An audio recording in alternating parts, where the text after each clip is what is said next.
You got a sixth night of chaos in America as outrage over the death of George Floyd has spiraled from peaceful protests into riots. For our next guest warns in a new op-ed, quote, "We will never get justice by fighting with those who agree with us." Here to explain is the CEO of the Brewer Group, Jack Brewer, former NFL of University of Minnesota and Minnesota Viking. Jack, what do you mean fighting with people that agree with us? We can't do it, Brian. I know a lot of people are hurting right now and can't even understand and comprehend this, but I can.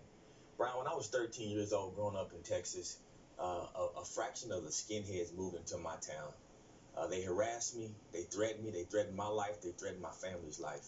The KKK even came to my town for a rally, and my dad, to protect me, went to a KKK rally. I remember being there, and I remember one of my best friends ended up shooting one of these skinheads in the neck. I remember feeling hate in my heart for all white people, man. It was a broken feeling. But after a couple of days, man, there's so many whites that rallied around me and my family. They ended up pushing our entire city to change the laws, to outlaw that mess. And it was just so refreshing to me to have so much support by people. And so I understand how you can try to hate all folks and hate some people, but not when folks agree with you. Let's let the nation come together to love each other again. We have to. We got to stop this violence. It just doesn't make sense. It's not godly. We got a lot of people on the streets right now who have just lost their fear of God.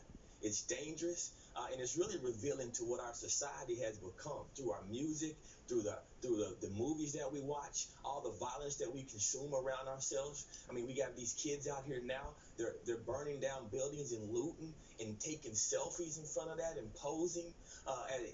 And the culture now is continuing to encourage this mess. We have major influencers that could have a voice right now to stop this, but they're funding people to keep it going. I mean, this is sickening, and we got to understand that we cannot fight against folks who agree with us. This issue should be bringing this country together. Hey, Jack, the question I think even more fundamental.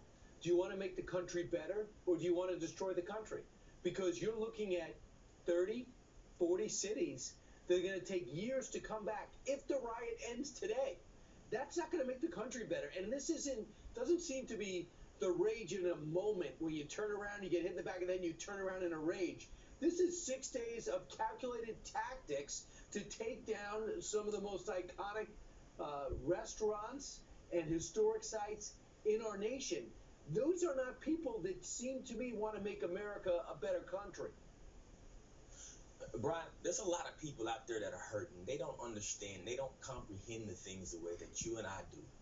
There's a lot of folks out there that have been hurting for so long that, kids that have wounds deep inside of them because a police officer may have roughed them up or stopped them when they shouldn't have been stopping them, or family members who may have horror stories. So there's a lot of families that are raised and kids that are raised hearing from their parents and hearing from their communities how bad police officers are and how bad the things in our country are. We got to understand these are wounds. So in order for us to heal wounds, we got to first off take a step back and look at it from other folks' perspective, but pray for them and heal.